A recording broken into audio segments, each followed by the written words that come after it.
মূল মন্ত্রটা কি? ব্যবসার মূলনীতি হচ্ছে যে ব্যবসায় লাভ এবং লস উভয়ের রিস্ক আছে। কথা কি বুঝতে পারছেন?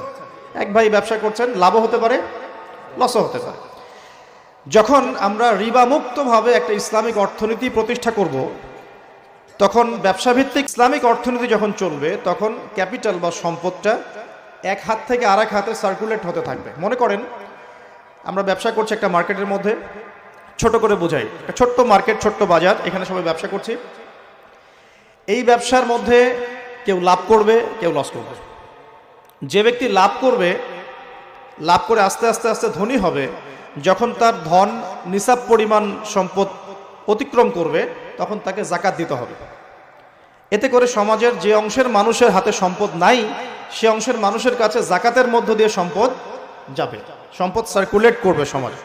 আজকে আপনি লাভ করবেন, তখন আল্লাহ রাব্বুল আলামিন ওই মার্কেটের উপরে